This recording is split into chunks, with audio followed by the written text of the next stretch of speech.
Reaction mechanism. इससे जो पहले वाला लेक्चर था, प्रीवियस लेक्चर था, उसमें अपन ने डिस्कस किया था SN1 रिएक्शन। अब यहाँ पर आपको ये ध्यान देना है कि जब भी अपन SN2 रिएक्शन मैकेनिज्म डिस्कस करेंगे, साथ में अपन इसको कंपेयर भी करेंगे किसके साथ, SN1 रिएक्शन के साथ। तो सबसे पहले देखते हैं अपन SN2 रिएक्शन मैकेनिज्म क्या होता है। तो सबसे पहला पॉइंट, जिस टाइप से अपन SN1 रिएक्शन में बोलकर आए थे, SN1 stand for nucleophilic substitution reaction, कौन सी, यूनिमोलिकुलर।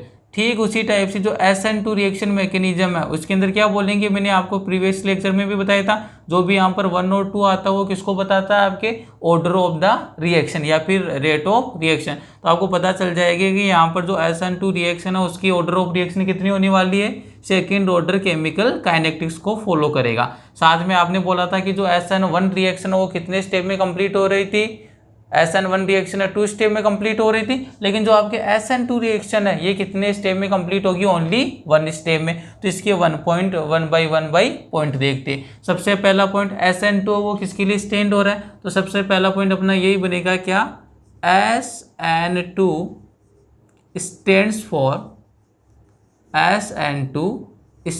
फॉर वहां पर SN1 था तो मैंने क्या बोला था, यूनिमोलिकुलर न्यूक्लियोफिलिक सब्स्टिट्यूशन रिएक्शन। यहाँ पर 2 है तो इसको क्या बोलेंगे, stands for bimolecular nucleophilic substitution reaction, bimolecular nucleophilic substitution reaction. ये ध्यान रखना, सबसे पहला पॉइंट तो ये बन गया आपका क्या, कि जो यहाँ पर SN2 वो किसके लिए स्टैंड होता है, by molecular nucleophilic substitution reaction. Second वाला पॉइंट क्या बनेगा, इस वाली रिएक्शन का ऑर्डर ऑफ रिएक्शन या रेट ऑफ रिएक्शन कितनी है, 2। तो यहाँ पर सेकेंड पॉइंट क्या बन जाएगा, order of reaction. Second point क्या बनेगा, ऑर्डर ऑफ रिएक्शन। जो भी आपकी रिएक्शन है ये वाली रिएक्शन कौन से ऑर्डर की होगी, यहाँ पर होगी आपके सेकंड ऑर्डर। तो यहाँ पर क्या लिख दूंगा मैं, second order kinetics, second order kinetics. Third point क्या बनेगा, कितने स्टेप में कंप्लीट होती है, SN2 रिएक्शन कितने स्टेप में कंप्लीट होती है, it is completed in only 1 step. तो थर्ड पॉइंट क्या बनेगा, स्टेप्स। जो भी आपके SN2 रिएक्शन है उसमें कितने स्टेप इन्वॉल्व होंगे, only 1 step involve, meaning 1 step mechanism है ये, 1 स्टेप मैकेनिज्म। फोर्थ पॉइंट देखेंगे इसके अंदर, SN2 रिएक्शन के अंदर। अब देखो वहां पर अपन देख रहे थे SN1 रिएक्शन के अंदर क्या, किसका फॉर्मेशन होता था, इंटरमीडिएट, और इंटरमीडिएट कौन सा बनता था, कार्बोकेटाइन। लेकिन जो आपके SN2 टाइप की रिएक्शन है इसमें किसी भी टाइप के इंटरमीडिएट का फॉर्मेशन नहीं होता है। जब इंटरमीडिएट का फॉर्मेशन नहीं होता तो फिर किसका फॉर्मेशन होगा, SN2 रिएक्शन में फॉर्मेशन होता है आपके ट्रांजिशन स्टेट। तो यहाँ पर फोर्थ पॉइंट क्या बन जाएगा, ट्रांजिशन स्टेट इज फॉर्म्ड। ये ध्यान रखना है, फोर्थ वाले पॉइंट के अंदर किसका फॉर्मेशन होता है, आपके ट्रांजिशन स्टेट का फॉर्मेशन होता है। ब्रैकेट में लिख सकते हो आप, नो इंटरमीडिएट फॉर्म, नहीं किसी भी टाइप के आपके इंटरमीडिएट का फॉर्मेशन नहीं होता है। SN2 में किसका फॉर्मेशन होता है, ट्रांजिशन स्टेट का। नेक्स्ट वाला पॉइंट देखेंगे, SN1 रिएक्शन में आप बोलकर आए कि SN1 रिएक्शन को कौन फेवर करता था, पोलर एप्रोटिक सॉल्वेंट। तो यहाँ पर इसको कौन फेवर करेगा, पोलर एप्रोटिक सॉल्वेंट। तो इसका फिफ्थ पॉइंट क्या बन जाएगा, polar aprotic solvent, polar aprotic solvent favour the reaction, polar aprotic solvent favour the reaction. Meaning जो भी रिएक्शन इसको कौन सा सॉल्वेंट फेवर करेगा, पोलर एप्रोटिक सॉल्वेंट। अब इसके एग्जांपल बता देता हूं मैं। पोलर एप्रोटिक सॉल्वेंट कौन कौन से होते हैं, याद रखना, एक तो होता है आपका acetone, CH3 C double bond O CH3। एक तो कौन सा होता है पोलर एप्रोटिक सॉल्वेंट का एग्जाम्पल कौन सा हो गया, एसीटोन। इसके बाद में एक एग्जाम्पल होता है आपके डाईमिथाइल सल्फोक्साइड, क्या स्ट्रक्चर होती है, CH3 S double bond O CH3, और इसको शॉर्ट में बोलते हैं डाई मिथाइल सल्फोक्साइड। डी का मीनिंग डाई, एम का मीनिंग मिथाइल, सल्फर, और सल्फर से क्या कनेक्ट होगा, ऑक्सीजन। इसी टाइप से एक और आप यूज़ कर सकते हो यहाँ पर, जिसका ये स्ट्रक्चर होता है CH3 C double bond O CH3, ये एसीटोन हो गया। ये कौन सा हो गया, डाई मिथाइल सल्फोक्साइड हो गया। और यहाँ पर ये कौन सा हो गया, वापस से एसीटोन हो गया। तो आपको ये ध्यान रखना, दो एग्जाम्पल ध्यान रख लीजिए आप। तो पोलर एप्रोटिक सॉल्वेंट क्या करता है, इसको फेवर करता है। क्लियर है, एक बार इनका स्क्रीनशॉट ले लीजिए, फिर इसके नेक्स्ट वाले पॉइंट डिस्कस करते हैं।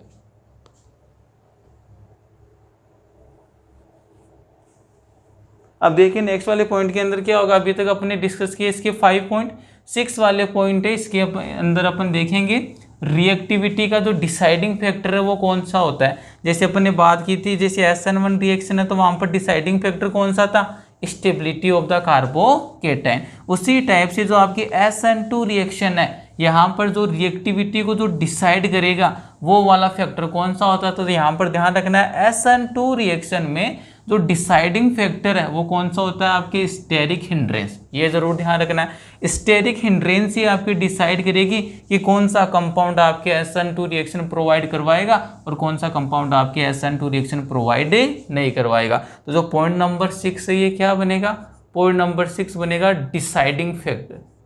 डिसाइडिंग फैक्टर जो SN2 रिएक्शन इसको डिसाइड करने वाला डोमिनेट फैक्टर कौन होगा, तो deciding factor is steric hindrance. Steric hindrance meaning जो भी आपकी स्टेरिंग क्राउडिंग भी बोल सकते हो आप, जो भी रेट को डिसाइड करेगा वो वाला फैक्टर कौन सा होगा, आपका स्टेरिक हिंड्रेंस होगा। क्लियर है। नेक्स्ट वाला पॉइंट क्या बनेगा, रिएक्टिविटी ऑर्डर। रिएक्टिविटी ऑर्डर, तो आपको ये ध्यान रखना है कि जो रिएक्टिविटी ऑर्डर है SN1 रिएक्शन में क्या बोलकर आई, सबसे मैक्सिमम रिएक्टिव कौन सा होता है, आपके बेंजाइलिक, फिर एलाइलिक, फिर 3 डिग्री एल्किल एलाइड, फिर 2 डिग्री एल्किल एलाइड, फिर 1 डिग्री एल्किल एलाइड। क्लियर है। यहाँ पर क्या होगा, जो आपके SN2 रिएक्शन है वहाँ पर रिएक्टिविटी ऑर्डर में आपको ध्यान रखना है स्टेरिक हिंड्रेंस, मीनिंग अगर आपकी स्टेरिक क्राउडिंग बढ़ रहा है, मीनिंग मॉलिक्यूल है वो क्या हो रहा है, लार्ज होते जा रहा है, तो उसके जो रेट ऑफ रिएक्शन भी क्या हो जाएगी, डिक्रीज हो जाएगी। क्लियर है। तो यहाँ पर ध्यान रखना कि जो रिएक्टिविटी ऑर्डर है किसमें, SN2 रिएक्शन में, वो सबसे मैक्सिमम होता है आपके 1 degree alkyl allied, 1 degree alkyl halide, और 1 डिग्री के बाद में आपके रिएक्टिव होता है 2 degree alkyl halide, 2 degree alkyl halide, और लेस रिएक्टिव होता है कौन सा, आपके 3 degree alkyl halide, 3 degree alkyl halide. ये ध्यान रखना है, मीनिंग ये वाला 3 डिग्री एल्किल हैलाइड है ना, ये तो SN2 रिएक्शन प्रोवाइड ही नहीं करता है। मैक्सिमम SN2 रिएक्शन कौन प्रोवाइड कराएगा, आपका 1 डिग्री एल्किल हैलाइड। क्लियर है। तो ये आपको कुल मिलाकर 6 से 7 स्टेटमेंट है जिनका आपको ध्यान रखना है SN2 रिएक्शन के अंदर। एक लास्ट स्टेटमेंट और इसमें इंक्लूड कर दीजिए, मॉलिक्यूलरिटी, मीनिंग इस रिएक्शन की जो मॉलिक्यूलरिटी है उसमें कितने मॉलिक्यूल पार्टिसिपेट करते हैं। तो वो दिख रहा है आपको, कौन सा बोला मैंने, बाई मॉलिक्यूलर, मीनिंग इस रिएक्शन की जो मॉलिक्यूलरिटी है वो कितनी होती है, 2 होती है। ये ध्यान रखना है। SN1 रिएक्शन की मॉलिक्यूलरिटी कितनी होती थी, 1, और SN2 रिएक्शन की मॉलिक्यूलरिटी कितनी होती है, आपके 2 होती है। क्लियर है। SN1 की मॉलिक्यूलरिटी होती है कितनी, 1, और SN2 रिएक्शन की मॉलिक्यूलरिटी कितनी हो जाती है, 2। यहाँ पर आपको ये समझना है कि जो मॉलिक्यूलरिटी है इसका मीनिंग क्या है। तो सिंपल सा ध्यान रखना, जो भी आपका रिएक्शन का RDS स्टेप है ना, उस RDS स्टेप के अंदर कितने मॉलिक्यूल है वो पार्टिसिपेट कर रही है, उसी को आप क्या बोलते हो, रिएक्शन की मॉलिक्यूलरिटी बोलते हो। क्लियर है। अपन देख के आए थे जो SN1 रिएक्शन है उसमें जो रेट ऑफ रिएक्शन किस पे डिपेंड कर रहा था, only concentration of alkyl halide, कितना मॉलिक्यूल था, 1, इसलिए उसकी मॉलिक्यूलरिटी कितनी बोली थी अपन ने, SN1 में 1। लेकिन SN2 के अंदर जो भी RDS स्टेप होगा, मीनिंग जो रेट डिटरमाइनिंग स्टेप होगा, उसमें कितने मॉलिक्यूल पार्टिसिपेट करेंगे, 2, मीनिंग यहाँ पर एल्किल हैलाइड की कंसंट्रेशन भी आएगी और एल्किल हैलाइड के साथ साथ किसकी कंसंट्रेशन आएगी, आपके न्यूक्लियोफाइल की, इसलिए इसकी जो मॉलिक्यूलरिटी वो कितनी हो जाएगी, 2 हो जाएगी। क्लियर है। लास्ट पॉइंट इसके अंदर मेंशन कर दीजिए, rate low, rate of reaction बोल सकते हो, अदरवाइज आप इसको और क्या बोल सकते हो, रेट लो।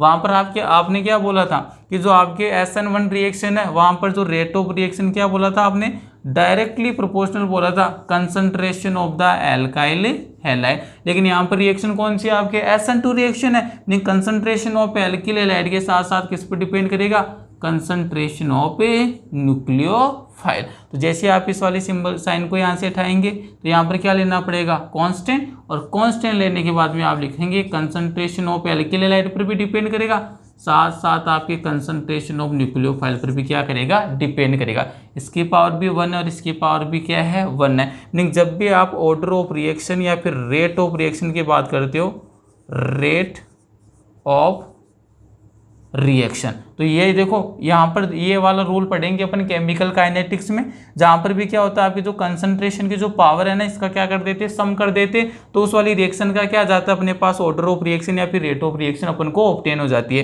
तो यहाँ पर देखेंगे इसकी पावर 1 है, इसकी पावर 1 है, तो दोनों को क्या कर दिया मैंने, सम कर दिया। सम करने पर कितना या 2, मीनिंग इस वाली जो आपकी रिएक्शन है उसकी रेट ऑफ रिएक्शन कितनी होती है, 2 होती है। अगर आपको देखो एग्जाम में स्पेशल टाइप से पूछ ले, जैसे एल्किल हैलाइड के रेस्पेक्ट में, तो एल्किल हैलाइड के रेस्पेक्ट में कौन सा है आपके, एल्किल हैलाइड के रेस्पेक्ट में कौन सा आपके जो रेट ऑफ रिएक्शन है वो कौन से, यूनिमोलिकुलर, क्योंकि एल्किल हैलाइड की कंसंट्रेशन 1 पर डिपेंड कर रहा है। न्यूक्लियोफाइल के रेस्पेक्ट में भी कौन सी है, यूनिमोलिकुलर। ओवरऑल रिएक्शन के लिए पूछता है तो ओवरऑल रिएक्शन के लिए रेट ऑफ रिएक्शन क्या हो जाएगा, एल्किल हैलाइड की कंसंट्रेशन पर भी डिपेंड कर रही है, न्यूक्लियोफाइल की कंसंट्रेशन पर भी डिपेंड कर रही है, तो कितना हो जाएगा 1 + 1 कितना हो गया 2, मीनिंग ऑर्डर ऑफ रिएक्शन या रेट ऑफ रिएक्शन कितना आएगा, 2 आएगा। एक बार स्क्रीनशॉट ले लीजिए, फिर इसकी मैकेनिज्म को अंडरस्टैंड करेंगे अपने एग्जाम्पल की हेल्प से। अब देखते हैं इसका एक एग्जाम्पल, क्योंकि एग्जाम्पल के थ्रू आपको अंडरस्टैंड होगा कितना स्टेप है। मॉलिक्यूलरिटी मैंने यहाँ पर 2 कैसे बोल दी, एल्किल हैलाइड की कंसंट्रेशन पर डिपेंड, और साथ में आपके न्यूक्लियोफाइल की कंसंट्रेशन पर डिपेंड कैसे कर रहा है, 1 स्टेप कैसे है, पोलर एप्रोटिक सॉल्वेंट का यूज कैसे किया है, क्लियर है। ये सभी जो आपकी जो कन्फ्यूजन है अब इस मैकेनिज्म में क्या हो जाएंगे, क्लियर हो जाएंगे। आइए एक सिंपल सा एग्जाम्पल लेकर चलते हैं अपन, क्लियर है। तो सिंपल से एग्जाम्पल में अपन देखेंगे इसकी SN2 रिएक्शन की मैकेनिज्म। तो यहाँ पर देखिए एग्जाम्पल मैंने स्टार्ट किया है, ये देखिए एग्जाम्पल, सिंपल सा एग्जाम्पल है CH3Br, मैंने क्या ले लिया, मिथाइल ब्रोमाइड का एग्जाम्पल लिया, और इस मिथाइल ब्रोमाइड है इसकी रिएक्शन मैंने करवा दी OH नेगेटिव, ये क्या हो गया, न्यूक्लियोफाइल। आपको अच्छे से पता है SN रिएक्शन में होता है क्या है, हेलोजन तो हैलाइड की फॉर्म में रिमूव हो जाता है, और वहाँ पर कौन आकर जुड़ जाता है, न्यूक्लियोफाइल। न्यूक्लियोफाइल क्या होता है, कोई भी रिएजेंट उसका नेगेटिव पार्ट क्या होता है, न्यूक्लियोफाइल।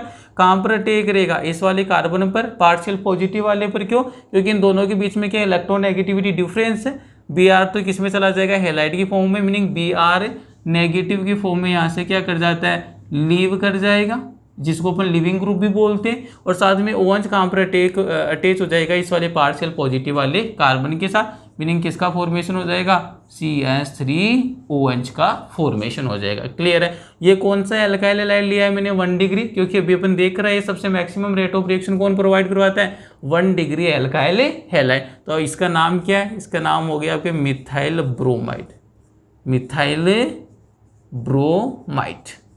और ये क्या आपका पास हाइड्रोक्साइड, ये किसकी तरह बिहेव करेगा, ये बिहेव करेगा as a nucleophile, as a nucleophile. कौन सी मैकेनिज्म हो रही है आपकी, SN2 मैकेनिज्म। किसका फॉर्मेशन हो रहा है, OH वाले को क्या बोलते हैं, एल्कोहल, और CH3 को क्या बोलते हो, मिथाइल। तो आप इसको बोलोगे मिथाइल एल्कोहल, मिथाइल एल्कोहल। और यहाँ पर ये किसकी फॉर्म में जाता है, हैलाइड की फॉर्म में। हैलाइड कौन सा, ब्रोमाइड, तो मैंने इसको क्या बोल दिया, ब्रोमाइड। और आपको अच्छे से पता है जो भी हेलोजन है हैलाइड के फॉर्म में क्या करता है, लीव करता है, तो आप इसको क्या बोलते हैं, लिविंग ग्रुप। मीनिंग ये ब्रोमाइड क्या है आपके लिए, लिविंग ग्रुप है। क्या है ये वाला, लिविंग ग्रुप है, ये ध्यान रखना है, क्लियर है। अब ये वाली जो मैकेनिज्म है ना, किस टाइप से प्रोसीड करती है उसकी अपन को स्टडी करनी है। तो सबसे पहले देखेंगे स्टेप नंबर फर्स्ट। और आपको पता है SN2 जो रिएक्शन है उसकी स्टेप ही कितने में कंप्लीट होती है, 1 स्टेप में कंप्लीट होती है। आइए देखते हैं, चर्चा करते हैं स्टेप 1 के अंदर क्या क्या प्रोसीड होता है। सबसे पहले देखिए स्टेप फर्स्ट है, मीनिंग यहाँ पर कौन कौन आएगा, ये लीजिए, यहाँ पर आपके CH3 बना रखा है, ये हाइड्रोजन, ये हाइड्रोजन और ये हाइड्रोजन, ये तो हो गया CH3। और यहाँ पर क्या है आपका ब्रोमीन। मिथाइल ब्रोमाइड की स्ट्रक्चर हो गई।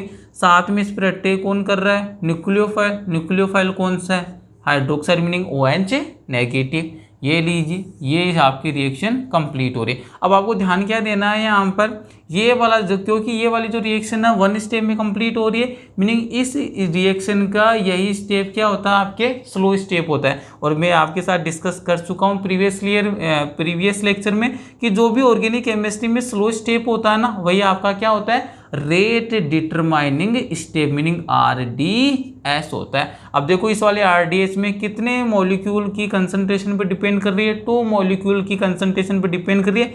एल्काइल हैलाइड भी आ रहा है और साथ में कौन आ रहा है? न्यूक्लियोफाइल। क्लियर है? तो इसीलिए आपने इसको कौन सा ऑर्डर ऑफ रिएक्शन बोला था? सेकंड ऑर्डर काइनेटिक्स बोला था। क्यों? क्योंकि RDS स्टेप में न्यूक्लियोफाइल भी है और न्यूक्लियोफाइल के साथ साथ कौन आपका? एल्काइल हैलाइड भी है। अब देखो यहाँ पर क्या क्रिएट होगा? आपने अभी बोला है कि यहाँ पर किसका फॉर्मेशन नहीं होता है? कार्बोकेटाइन का फॉर्मेशन नहीं होता है, मीनिंग इंटरमीडिएट का फॉर्मेशन नहीं होता है। किसका फॉर्मेशन होता है? Transition state. ट्रांजिशन स्टेट कैसे बनेगी उसको अंडरस्टैंड कीजिए। सबसे पहले देखो ये वाला क्या रहा? कार्बन, ये हाइड्रोजन, और यहाँ पर ये क्या रहा? हाइड्रोजन, और ये वाला क्या रहा? हाइड्रोजन। क्लियर है? अब देखो इस वाले ट्रांजिशन स्टेट में क्या होता है कि ये जो कार्बन हेलोजन बॉन्ड है ना, ये क्या होता जाता है? ब्रेक डाउन होता जाता है, और कार्बन और इनकमिंग न्यूक्लियोफाइल के बीच में बॉन्ड का क्या होता रहता है? फॉर्मेशन होता रहता है। तो इसको किस टाइप से आप यहाँ पर शो करोगे? किसके अंदर? ट्रांजिशन स्टेट में। तो देखो कार्बन और जो आपका OH है, इनके बीच में तो क्या हो रहा है? आपके बॉन्ड का फॉर्मेशन।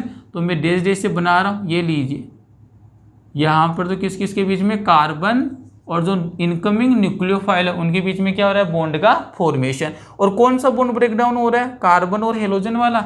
इसको भी मैंने डेश डेश से शो कर दिया कि ये कार्बन और ब्रोमीन वाला बॉन्ड क्या हो रहा है? ब्रेक डाउन हो रहा है। जब भी आप किसको रिप्रेजेंट करते हो? ट्रांजिशन स्टेट को, इसको किसमें इंक्लूड कर देते हो आप? स्क्वायर ब्रैकेट में। ये ध्यान रखना है, जो भी ट्रांजिशन स्टेट उसको आपने किस में इनक्लोज कर दिया? ट्रांजिशन स्टेट में। और ये वाला सिंबल बना देते हो आप, इसको बोलते हैं डबल ड्रैगर सिंबल। क्लियर है? मीनिंग जो भी ट्रांजिशन स्टेट बन रही है इसको आप किस में इनक्लोज करोगे? स्क्वायर ब्रैकेट में, और एक सिंबल बना देंगे। ये सिंबल आपको यही रिप्रेजेंट कर रहा है कि जो भी यहाँ पर आपने फॉर्म किया है ना, ये कौन सा है? ट्रांजिशन स्टेट है। और ट्रांजिशन स्टेट ऑलवेज क्या होती है? हाईली अनस्टेबल होती है। इस वाले सिंबल को क्या बोलते हैं? Double Drager symbol. किसको रिप्रेजेंट कर रहा है? ट्रांजिशन स्टेट को। तो यहाँ पर किसका फॉर्मेशन हो गया? ट्रांजिशन स्टेट का फॉर्मेशन हो गया, ट्रांजिशन स्टेट, और शॉर्ट में बोलते हैं इसको TS का फॉर्मेशन हो गया। अब जो ट्रांजिशन स्टेट कैसी होती है, अभी मैंने बोला किस टाइप की स्टेप है? ये हाईली अनस्टेबल। तो यहाँ पर आप लिख सकते हो कैसी होती है ट्रांजिशन स्टेट। जो ट्रांजिशन स्टेट है वो हाईली अनस्टेबल होती है। अब देखो 12 तक तो आपको इसका हाइब्रिडाइजेशन नहीं पूछता है, ना ही इसकी ज्योमेट्री पूछता है, लेकिन आपको पता होना चाहिए क्योंकि जो फ्यूचर एग्जाम में IIT और नीट इसके अंदर क्वेश्चन बना सकता है किस टाइप से। तो आपको ये पता होना चाहिए कि यहाँ पर देखो, पहले तो देखो कार्बन की कितनी वैलेंसीज हो रही है? 1 2 3 4 5। और आपको अच्छे से पता है ऑर्गेनिक केमिस्ट्री में कार्बन है वो 4 वैलेंसी से ज़्यादा एक्सपेंड नहीं कर सकता है, मीनिंग 5 बॉन्ड का फॉर्मेशन नहीं कर सकता है। तो यहाँ पर क्या ध्यान देना है? देखो 1 2 3, ये 3 बॉन्ड तो क्या है? रियल बॉन्ड है। लेकिन जो ट्रांजिशन स्टेट का फॉर्मेशन हो रहा है ना, इसमें ये वाला बॉन्ड तो क्या हो रहा है? फॉर्मेशन हो रहा है, और ये वाला बॉन्ड का क्या हो रहा है? ब्रेक डाउन हो रहा है। मीनिंग ये वाला बॉन्ड ना ही तो कंप्लीट अभी तक बना है, ना ये वाला बॉन्ड अभी तक कंप्लीट किया हुआ है, ब्रेक डाउन हुआ है। क्लियर है? मीनिंग इसका भी फॉर्मेशन होता रहता है, इसके साथ साथ इसके साइमल्टेनियसली इस वाले कार्बन हेलोजन बॉन्ड का क्या होता रहता है? ब्रेक डाउन होता रहता है। क्लियर है? तो यहाँ पर अगर आपको हाइब्रिडाइजेशन पूछे तो कितना आ जाएगा? 1 2 3 बॉन्ड ही रियल है, मीनिंग हाइब्रिडाइजेशन कौन सा आ जाएगा ट्रांजिशन स्टेट का? sp2 आ जाएगा। क्लियर है? साथ के अंदर अगर आपसे अब इसकी ज्योमेट्री पूछ ली तो ज्योमेट्री में कितने बॉन्ड रिप्रेजेंट हो रही है? 5। तो 5 हो रहा है, मीनिंग यहाँ पर इसकी ज्योमेट्री कैसी होगी? Trigonal by pyramidal, trigonal by pyramidal, TBP type की क्या होगी? इसकी ज्योमेट्री होगी। ये ट्रांजिशन स्टेट है ना, बहुत ही लिस्ट यानी बहुत ही कम समय के लिए क्या होती है? स्टेबलाइज करती है और रेडिली कन्वर्ट किस में हो जाते हैं? इसी का स्टेप है ये रिएक्शन का। ये लीजिए, अब आपके पास एक टाइम ऐसा आएगा जहां पर ये ट्रांजिशन स्टेट है, वहां पर कार्बन और न्यूक्लियोफाइल के बीच में तो कंप्लीट बॉन्ड का फॉर्मेशन हो जाएगा और कार्बन हेलोजन वाले बॉन्ड का कंप्लीट क्या हो जाएगा? ब्रेक डाउन हो जाएगा। तो लास्ट में क्या होगा? तो देखो यहाँ पर किसका फॉर्मेशन होगा? ये लीजिए कार्बन, ये आपका हाइड्रोजन, ये हाइड्रोजन और ये हाइड्रोजन, और यहाँ पर क्या अटैच हो गया, इनकमिंग न्यूक्लियोफाइल, और इनकमिंग न्यूक्लियोफाइल का मीनिंग क्या है मेरा, OH से। तो यहाँ पर कौन अटैच हो गया, OH, मीनिंग यहाँ पर क्या बना दिया आपने, मिथेनॉल बना दिया या फिर मिथाइल एल्कोहल बना दिया। क्लियर है, ये वाली होती है इसकी टोटल मैकेनिज्म। तो मैकेनिज्म में आपको यही ध्यान रखना है क्या, कि जो भी आपके रेट ऑफ रिएक्शन वो डिपेंड करेगी आपके दोनों मॉलिक्यूल की कंसंट्रेशन पर, न्यूक्लियोफाइल के साथ साथ एल्किल हैलाइड पर। इसलिए आपने इसको क्या बोला है, सेकेंड ऑर्डर केमिकल काइनेटिक्स को फॉलो करने वाली रिएक्शन। साथ में ये स्टेप क्या होता है, स्लो वाला क्या हो गया, RDS। और यहाँ पर इंपॉर्टेंट बात आपको जो नोट करने वाली है वो सबसे इंपॉर्टेंट बात ये कि ट्रांजिशन स्टेट है, इसमें कार्बन की कितनी वैलेंसी हो जाती है, 5, जो पॉसिबल नहीं है। मीनिंग क्या होता है, हाईली अनस्टेबल होता है। कौन सा हाइब्रिडाइजेशन है, कितने रियल बॉन्ड का फॉर्मेशन है, 1 2 3, मीनिंग 3 बॉन्ड का 3 सिग्मा बॉन्ड है, तो कौन सा आ गया, sp2। अगर ज्योमेट्री पूछी तो ट्रांजिशन स्टेट में कितने बॉन्ड का फॉर्मेशन हो रहा है, 5 का, तो 5 वाले में ज्योमेट्री कितनी होती है, कौन सी होती है, ट्राइगोनल बाई पायरामिडल। क्लियर है। और यहाँ पर देखो इसको, इस वाले सिंबल को मैंने क्या बोला, डबल ड्रैगन, किसको रिप्रेजेंट कर रहा है, ट्रांजिशन स्टेट को, जो कैसी है, हाईली अनस्टेबल है। तो यहाँ पर जैसे ये कंप्लीट होता है तो ये कन्वर्ट क्या हो जाएगा, एक टाइम ऐसा आएगा जहाँ पर कार्बन और इनकमिंग न्यूक्लियोफाइल के बीच में कंप्लीट बॉन्ड का फॉर्मेशन हो जाएगा, और कार्बन हेलोजन वाला बॉन्ड क्या हो जाएगा, कंप्लीटली ब्रेक डाउन हो जाएगा। मींस जो हेलोजन है किस फॉर्म में यहाँ से लीव कर जाएगा, Br नेगेटिव हेलाइड की फॉर्म में क्या कर जाएगा, यहाँ से लीव कर जाएगा। अब ये माइंड में मतलब है ना कि एक स्टेप तो ये हो गया और एक स्टेप ये हो गया, सेकंड कितना स्टेप मैकेनिज्म हो गया, 2 स्टेप। ऐसा नहीं है, ये ट्रांजिशन स्टेट तो देखो मैंने क्या लिखा है, हाईली अनस्टेबल है, नहीं ये तो कुछ ही सेकंड के लिए बनती है और तुरंत रेडियली किस में कन्वर्ट हो जाती है, आपके एल्कोहल में, मीनिंग जो भी आपका प्रोडक्ट होगा उसमें कन्वर्ट हो जाएगी। दूसरी इंपॉर्टेंट बात क्या देख रहे हो आप यहाँ पर, कि जो भी आपका न्यूक्लियोफाइल है, सबसे इंपॉर्टेंट बात है ये सेकंड वाली SN2 रिएक्शन में, जो इनकमिंग न्यूक्लियोफाइल है ऑलवेज कहाँ पर अटैक कर रहा है, ऑलवेज अटैक कर रहा है जहां पर आपका कार्बन हेलोजन बॉन्ड है ना, उसके बैक साइड में अटैक कर रहा है। अब देखो यहाँ पर इसने फ्रंट साइड से अटैक क्यों नहीं किया, क्योंकि OH पर भी कैसा चार्ज है, नेगेटिव चार्ज। और आपको अच्छे से पता है कार्बन हेलोजन बॉन्ड कैसा होता है, पोलर नेचर का। तो यहाँ पर कौन सा था, डेल नेगेटिव, और यहाँ पर कौन सा था, del positive, meaning partial negative और पार्शियल पॉजिटिव। अगर मान लीजिए फ्रंट साइड से अप्रोच करना चाहता है तो यहाँ पर भी नेगेटिव, यहाँ पर भी नेगेटिव, दोनों के बीच में क्या होगा, पॉसिबल रिपल्सन। तो इसी रिपल्सन को क्या करता है, मिनिमाइज करने के लिए ऑलवेज कहाँ से अटैक करेगा, बैक साइड से। क्लियर है। अगर ये वाला बॉन्डिंग है तो यहाँ पर ये क्या होगा, एंटी बॉन्डिंग, और इसे एंटी बॉन्डिंग कौन सा, ये sigma star, meaning sigma anti bonding orbital है, वहां पर कौन अटैक करता है, आपका इनकमिंग न्यूक्लियोफाइल। और ऑलवेज जो कार्बन हेलोजन बॉन्ड होगा इसके कहां पर अटैक करेगा, बैक साइड में अटैक करेगा। क्लियर है। तो ये वाला OH ऑलवेज बैक साइड में अटैक करेगा। तो देखो जो प्रोडक्ट बन रहा है ना, उसमें आपने जो इनकमिंग न्यूक्लियोफाइल है वो कहां पर रखोगे, जो भी कार्बन हेलोजन बॉन्ड है इसके बैक साइड में। तो देखो ये कार्बन हेलोजन बॉन्ड इस साइड था, तो न्यूक्लियोफाइल क्या कहां पर आकर अटैच हो गया, इसकी ऑपोजिट साइड में, मीनिंग बैक साइड पर आकर क्या हो गया, अटैच हो गया। और इसको अपन क्या बोलते हैं, इन्वर्जन इन कॉन्फ़िगरेशन। जो प्रोडक्ट है और जो रिएक्टेंट है इनका कॉन्फ़िगरेशन सेम नहीं है, इसके बैक साइड में आकर अटैच हो रहा है, तो इसको अपन बोलते हैं इन्वर्जन इन कॉन्फ़िगरेशन। तो ये जो आपके पास कंपाउंड बनता है ना, ये वाला कंपाउंड कौन सा है, इन्वर्जन कॉन्फ़िगरेशन वाला है, इन्वर्जन कॉन्फ़िगरेशन। अभी बताऊंगा इसका मीनिंग क्या है। इन्वर्जन कॉन्फ़िगरेशन वाला क्या ऑब्टेन होता है, आपको प्रोडक्ट ऑब्टेन होता है कौन सा, इन्वर्जन कॉन्फ़िगरेशन वाला। एक बार स्क्रीनशॉट ले लीजिए इसका, फिर इसके एग्जाम्पल सोल्व करते हैं।